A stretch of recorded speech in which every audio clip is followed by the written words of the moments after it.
Hi, everyone. This is Michael Hoffman at C3 Communications. I'm really excited for you to join us today for Video as an Engine for Nonprofit Growth. This webinar is featuring Brent Royer, who's a friend and someone who has worked extensively in the nonprofit world around video.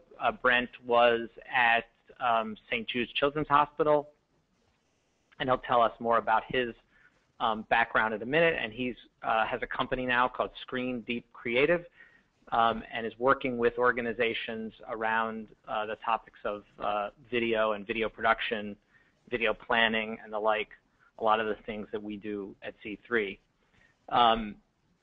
Also today on the call is Bridget Colling, who is C3's Director of Content Marketing. Bridget's going to join us in a minute to do a couple quick poll questions so we get a sense of who's joined us here today. And just a little bit about C3. C3 is a digital agency. We work with nonprofits around the country and around the world, helping them with everything digital, from web to engagement, social media, and of course video. We do a lot of video. We believe that video is the most impactful communications, and it's what people are doing online and on the web today. And understanding video and understanding video strategy and how you can make it work for you, even if you're a small organization, we think is an important topic. And so really excited to have Brent with us today. So Brent, will you jump in and tell us a little about yourself?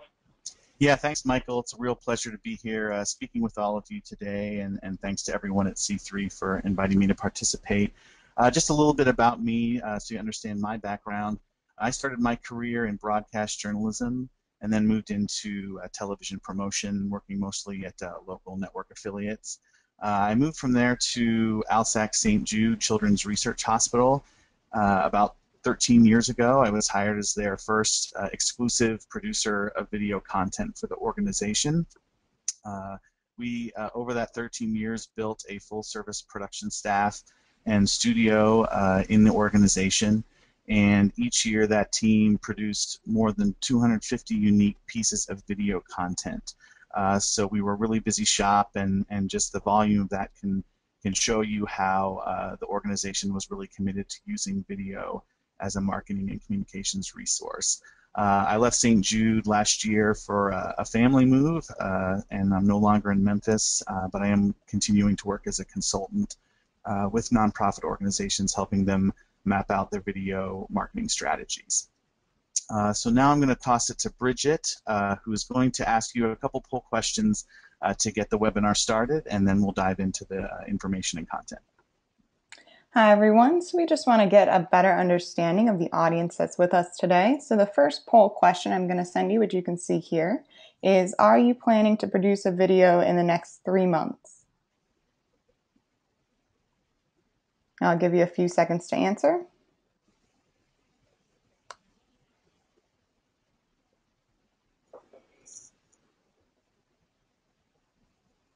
All right, looks like most of you have voted. So let's see those results. We see 91% yes and 9% no. So we definitely have the right audience with us today. And then one more question for you is: how much did your last video cost?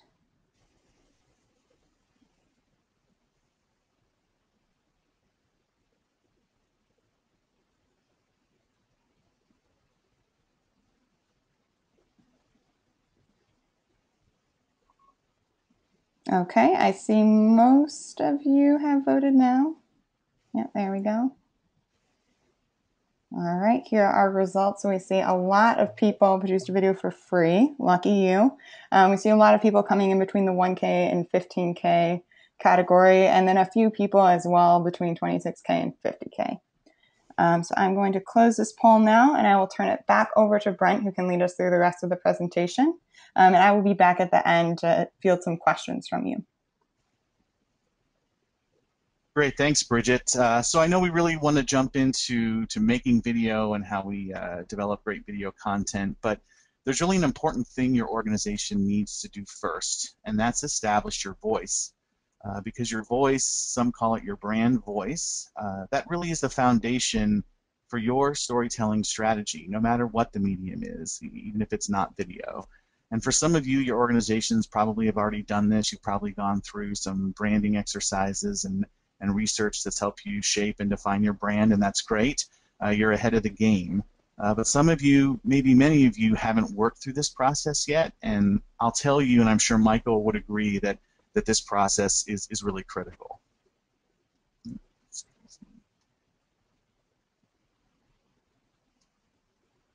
So how do you find your voice? Your voice, most simply put, is what you talk about and how you say it. It's the most important part of your brand. It communicates your brand value and informs your audience, and it's how your audience recognizes you. So it's the words you choose to best convey your key and most important messages. And if your voice is unique, it's what makes you stand out from others, and others who may be trying to say the same thing, which in a lot of your cases is, my cause, this mission is worth your time and money. So think about it like the things you want someone to know about you by the end of that first date. You want them to know you're honest and reliable, that you're smart, you know what you're talking about, you're an expert, but you're also friendly and approachable, you're worth spending time with and maybe even spending some money on. You want them to know you have great potential for a long-term relationship that will bring you happiness and peace of mind. You want them to know you're someone you can fall in love with. So it sounds funny to talk about it like a first date, but it's really what we want. We want people to fall completely in love with our mission. And hopefully by the end of the first date that happens. But really, who falls madly in love and gets married after the first date, right? So there's definitely going to be a courtship. It's probably going to be a long one because you look pretty on the surface and you're giving off a great vibe, but they're really asking that question, can they really trust you? So this is why it's really important that your brand voice has to be authentic. It has to be the real you. It can't pretend to be something that you're not. Your voice has to honestly represent your core and your values and your ideals. And you must do this consistently because donors are smart and they're very selective. And by that third or fourth date, if you're not really who you say you are, they'll figure it out. They'll move on. So there's lots of other fish in the sea. At the most recent count, there's 1.4 million other nonprofits in the United States that are competing for the same donors that you're trying to reach. So you have to put your best foot forward every time. Every single touch point counts. You know, Brent, I think that what I see here, and I just want to point out to everyone, is that what we're talking about here is not one video. And a lot of times when we talk about video, people get hung up on the one video that you're making or the one video you're going to make this year. And really, this is about a consistent effort in communications, which can be done with video over time.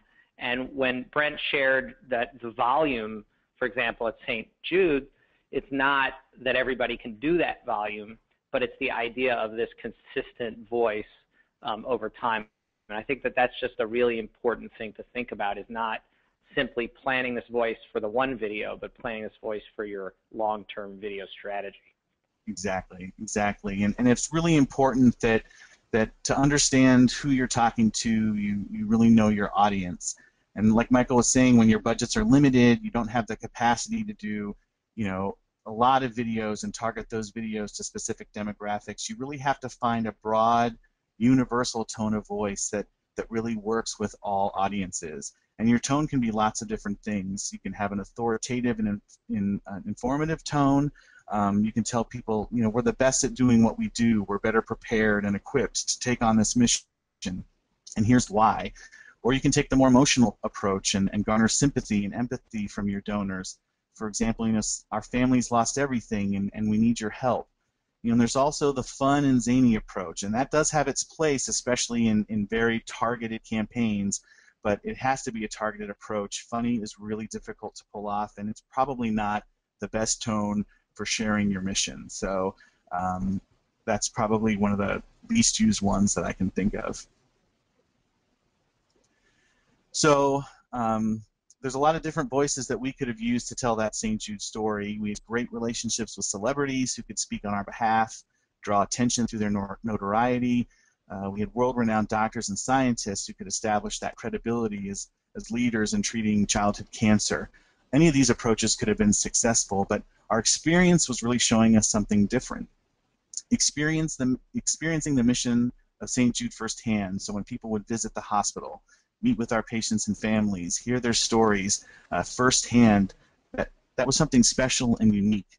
I don't have a hard statistic, but once someone had visited the hospital and interacted with our patients and families, whether they were major donors or corporate CEOs or anyone really, they were hooked. They knew the tremendous success of that, bringing the donors and the partners into the hospital and experiencing that mission firsthand. We also knew from our events in local communities that when a patient and a family were there in person to share their own stories, more people right then and there would just become part of the mission. They were hooked. So people connected to the story because the patients and the families, they're just like you and me. The idea that this really can happen to anyone, that was driven home by hearing these personal stories. And we were real fortunate to have a very visionary CEO over a decade ago who made this decision that the patient and family stories would really become the voice of St. Jude, those stories in their own words. And not just in direct marketing campaigns, but across all of the storytelling that we were doing. We found a really strong and effective brand voice doing it this way, and it really drives the storytelling approach even to this day. But why video? You know, we established our voice and we had this story to tell. How did we know that video would really work and that it was going to be an effective storytelling tool that was driving results? Well, we were lucky because we had some experience to fall back on. St. Jude was already on television. You're very familiar with the commercials and long-form direct response television programs that date back way to the early 80s. And that was a storytelling approach, an authentic documentary style that, again, was from the perspective of our patients and families who were going through treatment. The stories were really in their own words, and it was very successful. It was a key acquisition tool for the organization, but it also helped significantly raise St. Jude's general awareness when compared to other fundraising organizations and healthcare organizations. We did regular surveys that asked our St. Jude donors how they first heard about St. Jude, and television commercials were always the #1 answer. So we knew video worked. We knew it was an authentic and engaging way to share the St. Jude mission and to share our story, and we weren't alone. There were many other organizations during that heavy DRTV era that were out there. World Vision, Feed the Children, ASPCA, UNICEF, that's just to name a few. They were heavily using direct response television as a key driver for donor acquisition and awareness.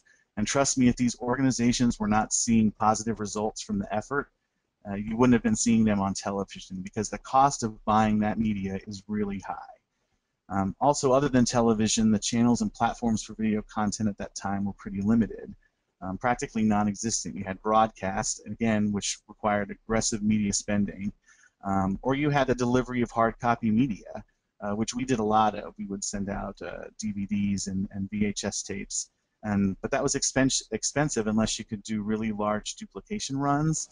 And we would also show videos at live events, and that was also very effective, even though that was a limited and captive audience. So at that time, you know, while a known driver of results, video was still a risky proposition, especially for smaller organizations, because both production and distribution were really costly endeavors. But luckily, that's changed a lot.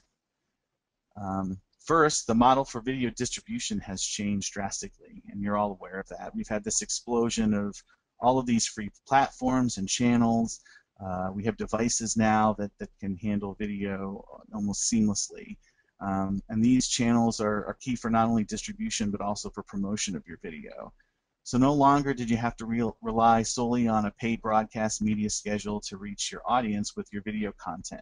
You have your website, you have social media, you have mobile, you've invested in these channels probably already, and you probably have teams of people working on them, especially your online and your website.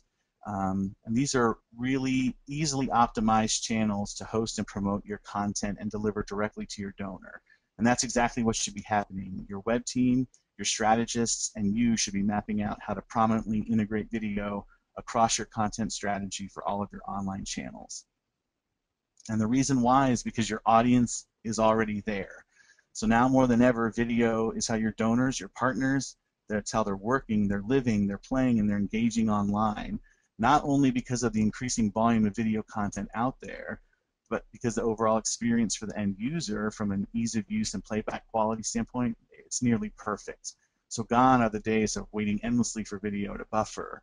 You know, video players and devices have become completely agnostic when it comes to video file types, and they more intuitively adjust to playback to optimize your stream quality. So in a nutshell, it's easier to watch video, and that's what people are doing.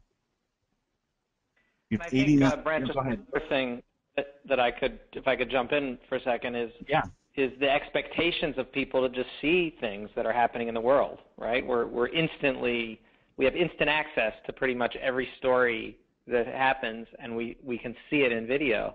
So why wouldn't the expectation be there for your story from your donors? Exactly. And some statistics to back that up. I mean, 89 million people in the United States will watch 1.2 billion videos today. I mean, that's amazing. And online video users are expected to double to 1.5 billion by 2016. I mean, those are some pretty staggering numbers. Some other important information, you know, consumers are your audience. I mean, they're your potential donors. More than half of all those consumers are indicating that video is strengthening their confidence in making purchases online, and in our case, that's choosing to donate. So it's really important. Not only does video strengthen your general awareness, but it builds understanding and confidence in your mission, and all of that is critical to strengthening that long-term engagement with your donors. And this next statistic is really an amazing one. 76% of marketers are reporting that they plan to add video to their websites this year, making video integration a higher priority than Facebook and Twitter and blogs. So think about it again. How many people do you have managing your online properties? Do you have social moderators and content specialists? You've had staff driving that sort of online channel. So why haven't you done that for video? Especially now that we know it's a really key piece of content that people expect. So why else do we choose video? As Michael was saying, you know, it's really that perfect medium for storytelling and for marketing content. It brings a human touch to the brands that it's talking about through in-depth, authentic, and emotionally driven storytelling. And when real people appear in your video, it engenders the trust of your audience and your donors.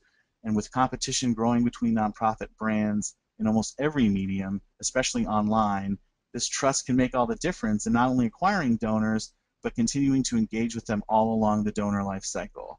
Also, video is infinitely customizable. So if you have strong and meaning-effective core stories about your mission, that gives you a platform to communicate and connect with different audiences by adding specialized information, customizing your calls to action, all to drive a desired result. And we'll talk a little bit about that later. And video can also be integrated into marketing strategies and campaigns in an infinite number of combinations. So at St. Jude, there wasn't a fundraising or awareness campaign that we weren't employing video at the time that I left. I mean, we were recruiting, engaging, and motivating. I mean, the possibilities for integrating video across your organization are endless, and I'll explain a little bit about that also a little bit later. Another reason why video is something you can do, because you can. On average, production costs are continuing to drop, mainly because the price of technology has dropped, and while the quality and the capability of what that technology can do is continuing to improve drastically. I mean, a DSLR camera can do today what only high-end film or digital cinema cameras could do, 10 years ago. Image quality is stunning. I mean, it looks great, but looks aren't everything, especially when it comes to video marketing. Your video can be built from the most beautiful and amazing images ever captured.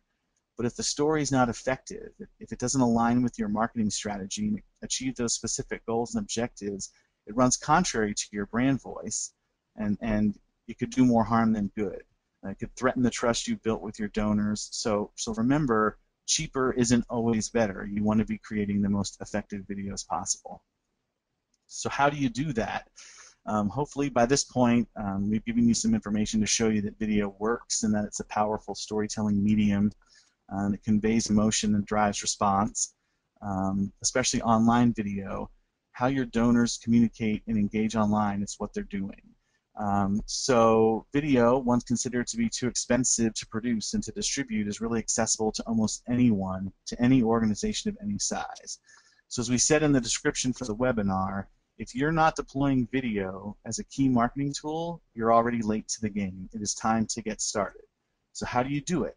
How do you get started? How do you engage in production and build an integrated video marketing strategy? First, you have to get buy-in. You really need leadership support. It's critical. They need to understand the real value of video marketing as an engine for your brand awareness and for your engagement, and most importantly, for driving those donations. Again, there's tons of general market data and information that you can find to help build that case. Make connections to your own marketing strategies. Talk about it with anyone who will listen, anyone with a stake in successful video marketing strategy in your organization. Especially you want to talk to the people who are managing the channels, like your internet and social media teams. Help them understand the value that video brings to their channel and how it drives engagement and conversion and bolsters your presence. You have to build support throughout your organization if you want your video to be successful. Brent, yeah. you know, one thing about that, I think the leadership buy-in is really important, and that's something that you could actually use this webinar for. You know, to share with leadership and get the buy-in that video is really important. But I also think it's important not to oversell the impact of a single video. Right. We've had at C3 many people come to us and ask us to make a viral video for them, as if the opportunity is to have one giant hit. And again, that's not what we're talking about. So when you say we need some resources to begin working on video, it's because you need to have a video strategy. You need to be doing video on a regular basis. It's not because you're going to put all of your hopes and dreams on a single giant hit. Right, and a little bit later I'm going to talk about how you can measure your success with video, and we'll talk a little bit about sort of setting those realistic expectations on the front end. But it's a really good point, Michael. So how do you do it? Obviously, you know, smaller organizations don't have the resources to hire staff and build those internal production resources. And we didn't have that either at the beginning. It took a decade to build out that media production team and our production capabilities. So you have to start small, and that means building strong industry partnerships with experts, not only in the technical production side, but also in developing that video marketing strategy, helping to take that brand voice that you've established and turn it into really effective video content. So you have to find partners you trust and build and strengthen those partnerships, because they'll carry you successfully and hopefully cost effectively through those early productions and those early campaigns that you're pursuing with video. Yeah, just one quick point on that. You know, I think the organizations that are doing great in video aren't necessarily the largest organizations, but they have video in their DNA, and that means that they're thinking about video. They're hiring, when they hire new people, when they seek out volunteers, they're looking for those skills in particular. So they're building a kind of ecosystem inside the organization that's thinking in this storytelling way, that's thinking about the brand voice, and that's thinking about how to execute this with video. So an organization like Charity Water, for example, is not by any means the largest organization, even the largest water organization, but they built media development into their DNA, and so everything they do, they think about how do we tell these stories effectively. Right, and while you're building those partnerships and you're working with those external resources, I still strongly recommend that you start considering some sort of internal resource, probably a person that can be your point on video for the organization, someone who has background and experience to be able to evaluate your partners and your vendors and negotiate for fair pricing for services, and someone who can see the project through the production phases and manage your video assets and how they're distributed. This person really serves as sort of the lead storyteller for video in your organization, becomes your video brand steward, helping you maintain voice and building and strengthening your brand through video content. Remember how critical that consistent brand voice is to building donor trust. So you really want someone who's going to be paying attention to that and be on top of it. You also want to have someone who's paying attention to any legal and regulatory issues surrounding video marketing and engaging in video. And there's lots of issues to consider, like image releases, use of music, production insurance, contract with vendors. I'm not going to get too deep into the the detail on that, but there's a lot of things you need to consider besides how much is it going to cost and how can I get it done. There's all of these sort of legal and regulatory issues that you want to keep in mind as well. An example of how important those early partnerships were for us, in 2003, which was about 2 years after I joined St. Jude, we decided to pursue our first nationally distributed HD broadcast PSA campaign. We've been in the market with PSAs before, but we were going to sort of step it up for this production. So while we had some in-house production resources available, they really weren't advanced enough to handle this scope and this size of the production. Our budget was small, and most of that budget would really be eaten up by the cost of distribution and tracking of the PSA, which was a service that we would have to outsource as well. So how did we do it? In addition to taking production bids from some of the most well-known production houses in the area, I sought out some of the city's younger, up-and-coming directors, leading me to a young man who was an early adopter and expert in HD production. And he was hungry to be involved in a nationally distributed broadcast project. So he ended up waiving a lot of the typical fees he had for directing and helped us invest our production budget really into the hard costs and helped us find other crew and technical support who also volunteered and offered discounted rates. Meanwhile, as the in-house video producer, I was able to oversee the production and the costs, and we actually did some of the initial rough cut assembly of the video in-house that saved us some money on the front end. And in the end, we were able to produce the spot for about half the cost of what the other production houses were bidding. We produced a Telly Award-winning campaign. It outperformed our previous PSA efforts 3-to-1. And so we did a lot with a little, and you can too, again, finding those partnerships, building that trust. So I spoke earlier about the human touch unique to video storytelling. While your mission may impact thousands, even millions, you still have to drill that story down to a much more intimate level, showing your mission in action through the impact it has on a smaller scale. Then the story becomes more relatable to the individual donor.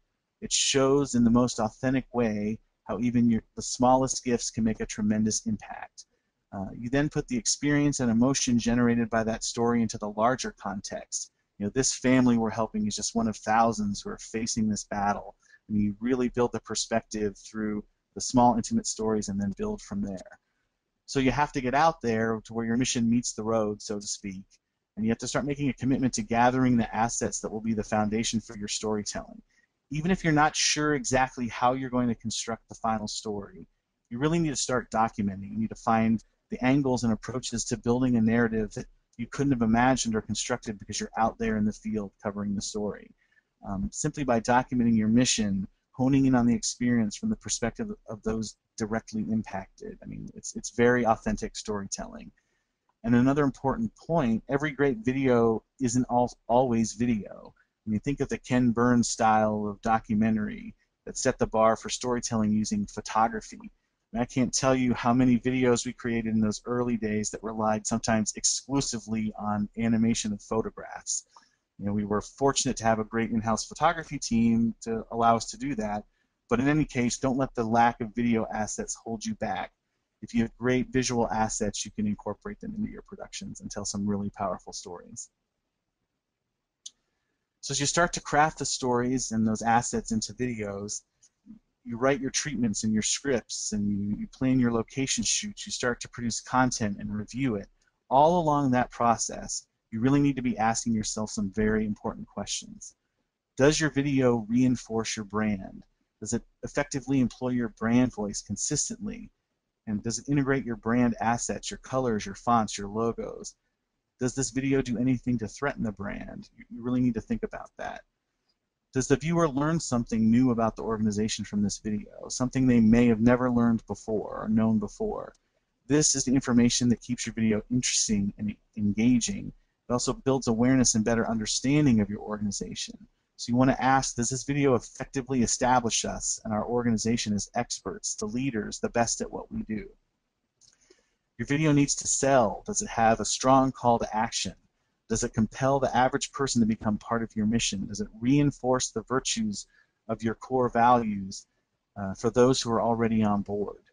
And does it deliver? You know, while you can't know for sure in advance if every video you create is going to work, you have to make it as calculated as possible.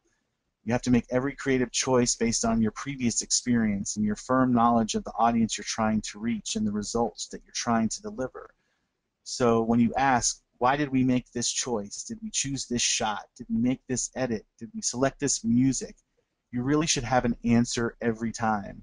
And the answer should be, you know, because it reinforces my brand, because it informs and sells, and because it delivers. Just to add to that for a second, that having all those things doesn't mean every video has to tell everything that your organization does. And I see that a lot, where it's the idea that we need to put every type of program, we need to explain everything to everyone. And if you look at the incredible work that Brent did at St. Jude or other organizations and videos that you like, what you'll see is that they can be consistent with the brand and the idea and the tone, but they often just tell a small story, one effective emotional story. It doesn't, all it needs to do is make people feel the right way. It doesn't have to just convey lots of information. Right. And a great quote to sort of summarize that is, you know, from Rob Davis. He's the executive director of content and video marketing with Ogilvy, and he said, all marketing video should lift your brand, it should create demand, it should increase sales, and it should diminish the impact of the competitive voices. And that's really what we're getting at. So you've established your brand voice and your identity, and you've committed to creating some great video content by building your partnerships and developing your own expertise. And you've created some really compelling video content, stories that brand and inform, sell, deliver. So now what do you do with it? Well, you've got to use it. And remember, we're talking about heavy lifting, how video is infinitely integratable. Let me show you how you do that. So with that strong, broadly appealing mission story at your core, you can reconfigure content to fit into various formats, and you can target specific audiences with a customized call to action. Any type of volunteer partner recruitment and training, your own employee engagement and staff recruitment, all great opportunities to showcase video and to reinforce your mission, because it's just as important to the people outside your organization as it is to the people who are working inside your organization. Many of our fundraising campaigns were based in retail, dollar add-ons, and pinups. So we had campaigns that required floor-level employees to sell and close the deal. By sharing videos with them featuring our mission and combining those with specific campaign training information, tips on how to ask for the gift, it really helped motivate the employees and drove improved results for those campaigns. And even today, you should still strongly consider keeping public service announcements or other short-form video content in your library. There's still a traditional broadcast approach to a lot of online video advertising, not to mention that, you know, while broadcast may be limping along, it's far from dead. So we constantly were getting requests for content in 30 and 60-second formats. And if you have those at your fingertips and they're part of your asset library, you'll be able to get those to people pretty quickly. You can also take a serialized approach to your storytelling. Deploying content in episodes is a great way to sort of generate that longer-term engagement. But if you're going to do that, you also have to have a real solid promotional strategy to build interest in that serialized content and to maintain interest along the way. And then you can also have videos at live events. We talked a little bit about how we were already doing that. So whether you're a corporate CEO or the chief executive of your own household, whether you're the next major donor or the college student looking for a place to volunteer your time, no matter the walk of life, we're all human, right? And as we establish time and time again, video is that medium that connects us on a level that really no other can. So that authentic, mission-focused story at the core that shows your broad impact, it really is going to drive results and allow you to customize around that story to target your specific audiences. We've talked a lot about, when we were developing our strategies, where video should live. There was a lot of discussion about that, because if your video is going to be online, it needs to really live somewhere. I'm a firm believer that all of your public-facing content should really live at home and be embedded on pages on your own website, because that's really where the transaction's happening, right? You're driving your audience and your donors to where they can most easily contribute to the cause in as few clicks as possible. And that's really at your website. We used to call it the mothership. So that means you have to select a video hosting option that best integrates with your content management system. There are plenty of free and easy options out there like YouTube and Vimeo, and they're great. But again, remember, even a video posted to these services, you should always try to embed that content back on your website and then promote that page. Because remember, if you're promoting directly from one of these third-party sites, you're not driving donors directly to the transaction at home, and they can get really lost and distracted by the other content that's out there. And this is where your part. Oh, go ahead, Michael. On that point, I've seen a lot of organizations driving people to YouTube as if YouTube needs your help, right? And the thing that people are most likely to do on YouTube after watching your video is watch another video. And that's exactly what you don't want them to do. You want them to take action. And so that web page of yours with that embedded action is where you want to drive them. Right, and again, that's where those partnerships, more of the internal partnerships, are important again, because you have to work closely with your internet team to maximize the functionality and effectiveness of the online video content. There are a lot of specific, sometimes simple, steps at the coding level of web pages that help the video players better interact and embed with social media like Facebook. It's not my specific area of expertise, and so again, those partnerships are real critical.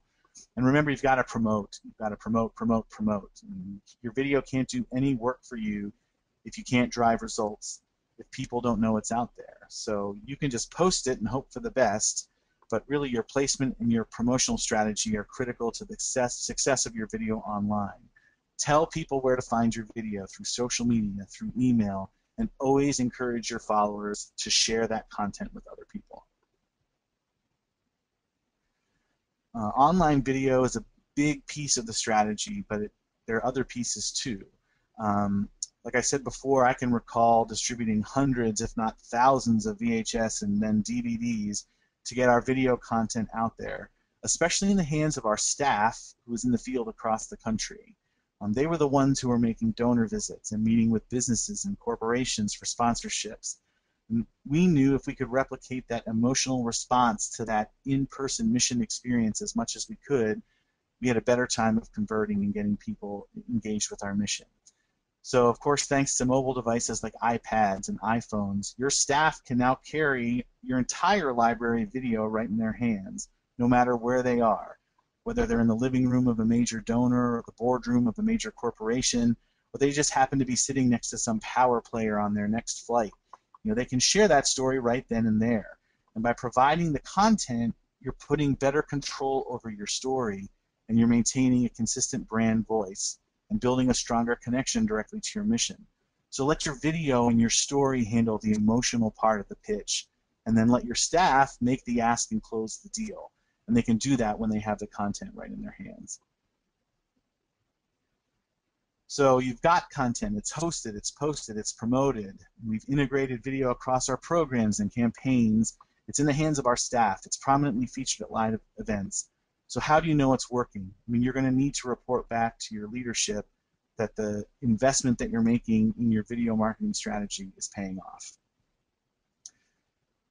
To know if your strategy is working, you have to clearly define your measures of success up front, the value of each of those measures. What you measure and how you measure, it's dictated solely by what you're trying to accomplish, your specific objectives, right? So remember, it's not just about views anymore, as Michael was saying. As videos become more prevalent, as marketing strategies evolve, so should the measurement tools to not only ensure that success is recorded, but also you need to measure the variations in success according to the objectives that were set out. So you have to establish some benchmarks for general awareness, engagement, social visitation, sharing of content, time spent watching videos, and visiting pages. It's not just as simple as knowing how many times a video is viewed. So set the standard you're testing against. If you don't have a firm grasp on where you are now, you won't know if you're improving, right? So do some A/B testing also to identify influences and variables. For example, you can measure click-through rates of emails that prominently feature video compared to emails that don't. Or you can measure the number of shares of a video that's heavily promoted socially, say versus another video that wasn't. You'll begin to see the patterns, they'll develop, and they'll help you define a more effective video marketing strategy over time. You also have to deploy some sophisticated measurement tools to ensure that the true impact of your video is understood. Unfortunately, nearly all of your video hosting options, whether they're private third-party options or these broader social options like YouTube or Vimeo, they're all offering those analytical tools that provide very detailed and specific measurements. I mean, the analytics are so precise now, you can track second by second the engagement of your viewers. You can see how long they're watching. You can figure out when they're actually disengaging, and you can align that to what they're seeing in the content to see if there's anything that's triggering that disengagement. A simple view count really couldn't do that, and this is the kind of information you need to inform your creative approach and to lead to more effective videos. And this goes back to what Michael was saying before. You really want to set some realistic goals. If your goals aren't realistic, you're never going to be able to meet them.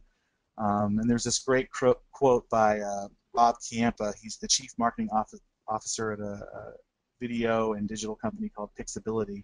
He said, planning your business around viral video is like planning your retirement around lottery tickets. So you really don't want to put all of your hope on something with so little chance of actually happening. So really try to set some realistic goals and don't set yourself up to fail. Yeah, Brent, I just want to say something about the metrics issue. I think a lot of people are scared of all these new metrics things, and we see in a lot of organizations there's a lack of background and skill sets around reading Google Analytics and really being able to connect up the different data that's coming from different places. And I think a good starting point is that you have to have a story behind the data that you're starting with that relates to your goal.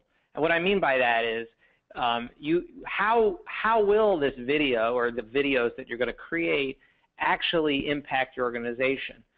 And what's that story? So somebody sees the video, and then what happens? Who sees the video? At what point in the process of understanding your organization and your work are they seeing the video? And at different people at different points of the process, that video is having different impacts, right? So telling yourself that story first, understanding the paths you want people to go, then you can say, how do we measure those paths? How do we understand that those things have actually happened or not? So just to give you a quick little story there, we had a client that had a video on YouTube that had almost 1 million views on it. This relates both to where you get your views, as well as the fact that not all views are the same, right? It's not about views. It's about the right people at the right time getting the right message to have impact on them. This 1 million views didn't do anything for the organization. It didn't even create a blip in web traffic. That's amazing, right? So it was kind of it was engaging enough to be shared and watched by a lot of people, but it was a dead end. It didn't do anything for them. And I think that's what we don't need. It's great for your ego, but that's not why we're doing this, right? We're doing this for impact. Right, exactly. So we're coming close to time, and I really want to give all of you who are attending an opportunity to pose some questions and give some things for Michael and I to talk about. But just in quick summary, again, you really want to make your case for video with your leadership. We gave you a lot of data to be able to do that, and there's a lot more out there. This is where it's happening. This is where your competitors are. And if you're not pursuing video marketing strategy, you're really missing a large part of your potential audience. Establish that brand voice. Make sure it's authentic and consistent and intimate. Tell those intimate, human interest stories. While you're getting started, establish those partnerships, and at the same time build your expertise while you're working with those partners. Learn from them. Learn from the results you have and working with them, and build your own expertise and experience in driving your video strategies more on your own. You want to integrate your video across campaigns and programs. We've talked a little bit about how you can do that. There's an infinite number of ways to do that, and I'm sure there's many that we haven't even tried. So don't be afraid to push your video as a communications and marketing solution for a lot of different programs. And again, post that video at home, drive people to your site through posting it and promoting it, and get them back to where that conversion happens, which is at your website. And again, set those realistic goals and measure and learn from the data that you're getting as you put this video content out there, and use that to define and build your strategy over time. Your video strategy is going to evolve as you get this information, and it helps drive where you should be putting your video, the kinds of stories you should be telling and that people are responding to, and really build a strategy out so that over time it's as effective as possible and really drives those results. So I hope that information was helpful for all of you, and I know that Michael and Bridget are now going to open things up for some questions. Brent, thank you so much. I had the opportunity to meet Brent when I went down to Memphis and saw the operation and spent a day with the team there at St. Jude, and it's incredible, really, what they built and what Brent did in his time there, and I am grateful for you sharing a lot of that with us today. So we want to open it up for questions. You can type your questions in the chat window at GoToWebinar corner there, and we will take questions as they come in. While you're thinking of your questions and typing it in, just a quick pitch for C3. We work with nonprofit organizations. We not only produce videos, but we help executive produce, plan, use existing assets to get things done, help you with strategy, distribution, all of those things. We really believe in this. We think video is an engine of nonprofit growth, and we are just at that moment where we're figuring it out. It's like the early days of websites where we didn't have the resources and things, but we sort of knew it was coming and we knew we needed it. That's what's happening with video today. We know we need it. We're figuring out how to make it happen, and we like to be your partner in that. Also, if you go to, there's a URL there in your screen. We send out a weekly email called Do-Gooder Dispatches, where we share different things like this kind of webinar, but also, I rounded up all of the great metrics to show your leadership why video is so important, and put it in a blog post, which we can share. We'll share out after this, and so that's a great place for that. So I want to turn it over to Bridget and see if we have any questions. We have a lot of questions coming in, so we will get through as many of these as possible in the time we have left.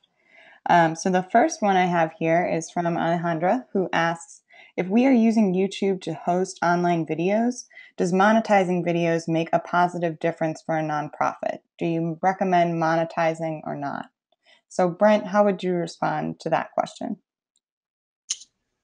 Well, I mean, I think, again, it's what you're trying to accomplish with the video. I think there are some tools and mechanisms within the YouTube platform now, especially working with nonprofits, where you can add donation buttons and links back to your pages. So I think, from my perspective, I think if you're not monetizing your video content, you're not maximizing its full potential. Michael, do you agree? Yeah, I think in general, if we talk about monetizing, I think if you're talking about YouTube advertising programs, then I think you really have to think about that, because advertising on video pays pennies for lots and lots of views, and very rarely will nonprofits get to the number of views to make that significant. So you may be trading pennies for some credibility. And if your goal is really to attract donors and attract supporters, and you want to do that by driving action. So I think the most important thing you can do on the YouTube platform is use things like annotations, which you can build into your videos, to get people to subscribe to your channel, because once they subscribe, then they're going to see any new content that comes out. They're going to be notified. But also, you can drive them with these annotations back to your web pages. If you're in the YouTube nonprofit program, your annotations can link to external website pages. So you can have a donate button in your video that's actually clickable back to your donation form. So that's, to me, how you should be monetizing on YouTube. Great. And we have another question from Chris here. He asks, can you share an example, this is for you, Brent, can you share an example of a call to action that you used at St. Jude? Oh, well, again, we were customizing calls to action, again, based on the target audience. So if, a direct response sort of call to action is very specific and direct. I mean, it's give us your money, become a monthly donor. But again, we customize those call to action. If we were talking to CEOs and corporate partners, it was about the value of cause marketing campaigns for organizations and why St. Jude was the mission that they should take on as their cause. If we're talking to major gift donors, it was about pledging their long-term support for St. Jude, and we would specifically ask those donors to consider adding us to their wills and part of their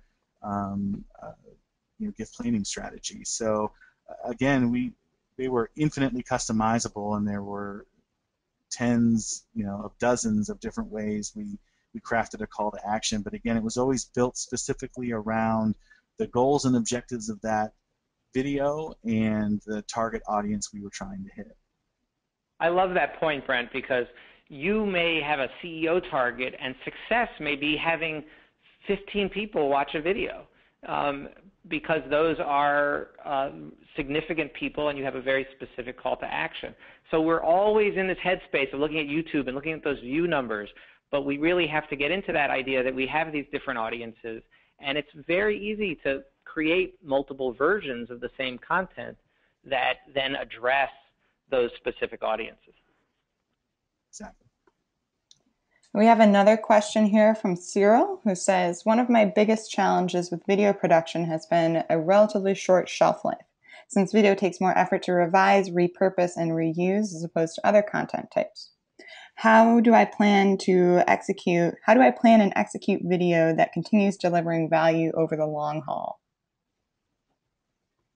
Again, for us, it was really about constantly gathering assets. I mean, we were constantly, following our patient stories. We were constantly interviewing patient families. Again, even if we didn't know how exactly we were going to use those stories and how we were going to take what they said and craft it into something meaningful, you can get a lot out of just conducting these general interviews and doing these shoots. To build an asset library that allows your customization to become more cost-effective, and allows you to build that strong foundation story that then, again, remember, you're not customizing the whole story or repackaging the whole story every single time. You're just making these sort of donut changes where maybe the front end and the back end are changed to really target that specific audience. So when we talk about repurposing, you do have a long shelf life with video. The Better Business Bureau really gives you this 3-year window where content that you've collected is considered present and considered still valid. So it's easy for you to have that content on the shelf for a while and think about maybe smaller ways to repackage it depending on the audience that you're trying to communicate with. Yeah, I think that's a good answer, but I would also approach it from a different direction, which is that video is content. It's not a thing in of itself, and it needs to be in the context of all of your content, your blog posts, your website content, your photographs, whatever it is. And so you need a content strategy. And so when you look out, if you have a year-long or an 18-month content strategy, it can tell you a couple things. One of the things is, what are our most important stories during the year, our most important moments? If we have big events or we know year-end fundraising is important, then we should be, when we start to think about video, which is, there's no way around it. It is harder to do, more expensive, more time-consuming than a lot of other forms of content. But so we need to then apply that in the areas where it could have the most impact. And you can only do that with planning. But also, when you start to plan your content out over a longer period of time, you start to see where things can match up with each other, where you can find those opportunities to reuse and repurpose. So when you're just trying to do it kind of in a vacuum, when that video is sitting out by itself, it's a much harder task. But when you have a clear content strategy, a lot of those opportunities become much more visible. Right, and you also have to understand too that you're not going to be hitting, just because you're putting it on YouTube doesn't mean you're hitting everybody. And so your live event audience, your in-home visit audience, I mean, all those people are interacting with your brand in different ways, so you can reuse that story over and over and over again and not hit the same people and make them feel like you're sort of rehashing the same story or the same content. We have another question from Kate here about formatting. She asks, is there an optimal length for your video if staff will use it on an iPad one-on-one? And is this different if you're going to put it on the web? Length is always an interesting question. We used to have a lot of heated conversations with our web team about how long videos should be. Really, I'm sort of a proponent of if the story is compelling, if it's an engaging story, if it's an emotional story, the video needs to be as long as it takes to tell the story in the most effective way. You can get sloppy with that, and things can get too long, and you can be putting in too much information and sort of diluting the emotion and the important messages by having too much in there. But I don't know if there's a set number where you say, okay, well, if it's longer than 2 minutes, it's not going to work. And again, that's where some of your analytics will come in handy too, especially when you're posting video online. You'll be able to see how long people are lasting and how long they're watching your content, and that can give you some cues as to, well, maybe this was too long, maybe this was just the perfect length. On those in-person visits, though, I hear what you're saying. I mean, you sort of want to make the point as quickly and as succinctly as possible. So, I would say on a ballpark average, we weren't doing much that was longer than 2 to 3 minutes on average, and then we'd have some stories that may be as long as 5 or 6 minutes. But when you're getting that long with content, it better be some very interesting and engaging storytelling, or you're not going to keep them their attention. Yeah, I would add that it's much harder to make a short video than a long one. And so we see a lot of, gala event videos, things like that are 7 minutes long or 10 minutes long even. I would say any video that you're making that's more than 5 minutes, you need to go through this exercise where you say, what does the 90-second version of this video look like? And you need to just, at least on paper, make those cuts, see what that would look like, experience that, talk to whoever's creating it, and ask that question. And that's going to make you make some hard choices. What's this really about? What do we really want to accomplish here? What do we really need to talk about? So you should always be asking yourself that question. Make it only as long as it needs to be and no longer. Right. Great. So we'll do one last question from Lisa, who asks, how would you suggest measuring the impact of a stewardship video in which the primary goal is to thank donors for their support? Very good question, Lisa. Michael, you want to try that one first? Sure. I mean, I think the question is for anything is anything you would do, like if you were sending emails or you were sending personal thank you notes, how would you do it? In an ideal world, you're able to test.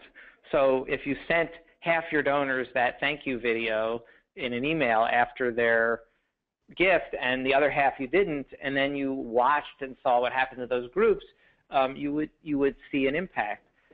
So that's one way to do it, is to figure out some testing method. Another way is to ask people. So to poll your community and see which things felt important to them. So, or to do a kind of a random sample. So if you're not calling donors on a regular basis, in general, you should be, just to check in, say thank you in person, and ask these kinds of questions for people. So again, I think testing is good, and it would be good, especially if you think you may want to invest a lot more in a particular strategy, testing is good. But there's a lot of evidence that thank yous are really important, that thank yous have impact. So if you accept that at the beginning, then thanking more and thanking better is going to be a good thing. And so I think that you can be comfortable investing in that, but you have to get better and better at it. So you're always asking yourself, how can we do this better? How can we create more? How can we make that more engaging? Okay, I think that we are out of time, and I want to again thank Brent so much. If we didn't get to your question, my email's here, Brent's email's here. Please feel free to reach out to us. We're also going to send out this link to the slides and a playback to everyone who was on this, along with some other resources. And again, feel free to contact us directly. Brent, thank you so much for joining us. We really appreciate you sharing your knowledge. Thank you. Yeah, thank you. Okay, everyone have a great day.